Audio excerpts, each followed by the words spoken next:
Dear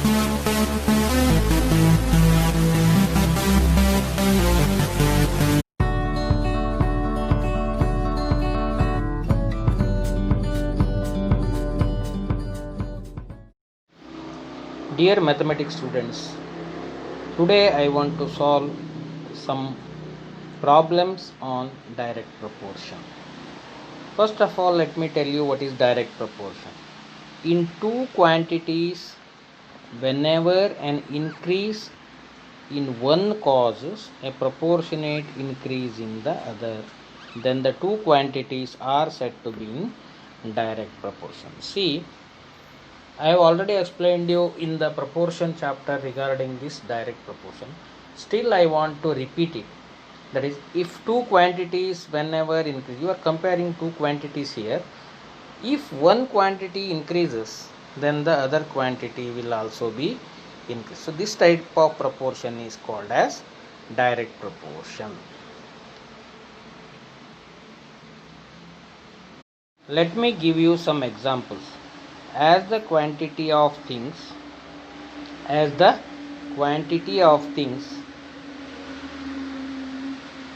their cost. If you take 10 quantity of 10, then the price will be different. Whereas if you increase the quantity of things, then the cost will also be increased. So this is direct proportion. As the number of days and the number of products. See, in one day, if you are producing 10 products, then in 10 days you can produce 100 products. Means, as the number of days is increased, then the number of products will be increased. Number of men and the quantity of work. If one man produces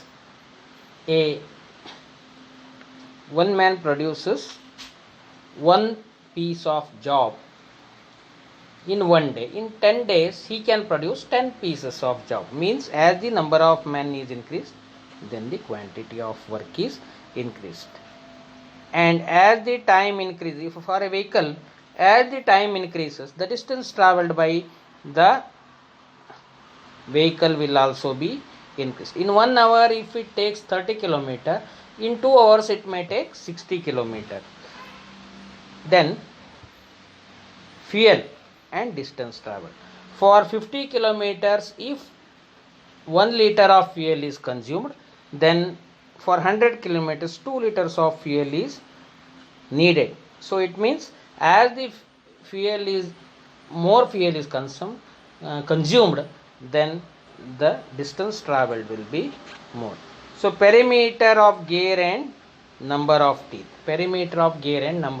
See, perimeter of a gear means a gear will having more and more perimeter, then the number of teeth will be increased.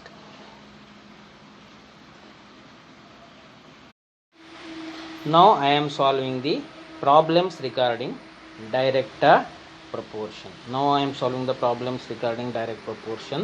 See, total cost of 7 pence is 56 rupees. Find the total cost of 15 pence. So number of pence and total cost. So number of pence is 7 here. For 7 pence, for 15 pence, how much amount you have to pay? Here it should be 15 pence. For 15 pence, how much amount or X amount to be paid? So how to solve this problem? See, normally we make this cross multiplication. So sometimes what we do, we will show some arrow like this.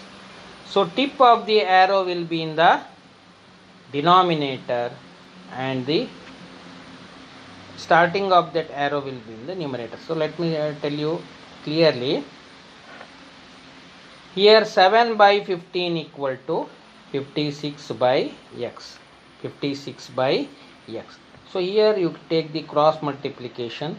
X equal to 56 into 15 divided by 7, that is 120. So 56 into 15 divided by 7 will, so 7 1 time, 7 8 times, 8 into 15 will be 120. So cost of 15 pence will be 120 rupees. I think you have understood the problem.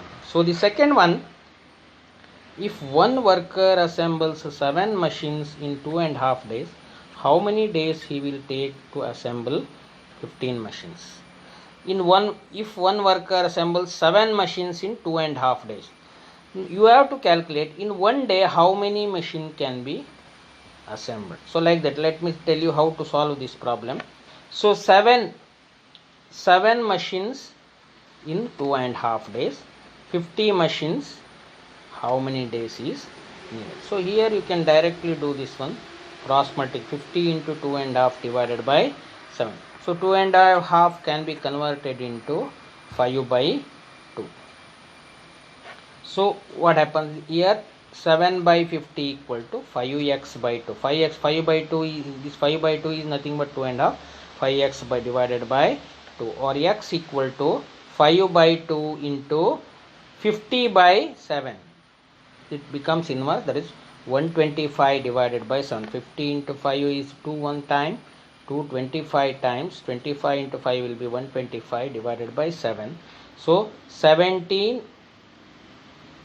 6 divided by 7 days means approximately 17.8 days are needed to assemble 50 machines.